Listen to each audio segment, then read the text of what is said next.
રાજકોટ જિલ્લાના ધોરાજીની સરકારી હોસ્પિટલમાં ડોક્ટરની અછતના કારણે વિરોધ।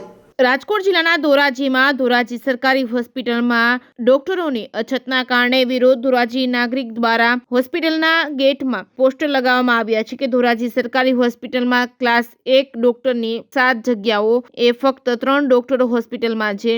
MBBSમાં 4 ડોક્ટરોની જગ્યાએ 2 ડોક્ટરો છે, જે પણ કોન્ટ્રાક્ટથી આવતા ધોરાજી સરકારી હોસ્પિટલમાં દર્દીઓ રામ ભરોસે છે। હોસ્પિટલમાં નિષ્ણાત ડોક્ટરોની ઘટના કારણે પ્રજા હેરાન પરેશાન થઈ રહી છે। સ્થાનિક લોકોએ વિરોધ નોંધાવ્યો છે। રિપોર્ટિંગ બાય મતીન બાપુ સૈયદ, ધોરાજી।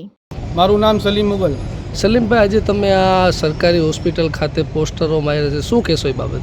હાલ એક તરફ વિશ્વ આખામાં કોરોના મહામારી ફરીથી ભરો લઈ રહી છે। શિયાળાની ઋતુની અંદર એક તરફ ચિકનગુનિયા, ડેન્ગ્યુ અને મેલેરિયા જેવા અનેક બીમારીઓ રોગચાળા ફાટી નીકળ્યા છે, ત્યારે ધોરાજી સરકારી હોસ્પિટલની અંદર 10માંથી આશરે 7 જેટલી ડૉક્ટરોની જગ્યા ખાલી છે। તે બાબતે અમે ચૂંટાયેલા જનપ્રતિનિધિઓ, ધારાસભ્ય, સાંસદ સભ્ય અને સરકારશ્રીને જગાડવા માટે એક નવતર પ્રયાસ કર્યો છે। તમારી માંગણી શું છે? અમારી માંગણી એવી જ છે કે હાલ પરિસ્થિતિ એવી છે કે આકસ્મિક બનાવ બને કે કોઈ નાનું મોટું કામ હોય, આજે 4 MBBSની જગ્યા અત્યારે 1 કે 2 MBBS ડૉક્ટર હાજર છે, તો પછી સામાન્ય જનતા પીડાઈ રહી છે, હેરાન થઈ રહી છે, તેનો રસ્તો કોણે જવાબદારી લેવાની?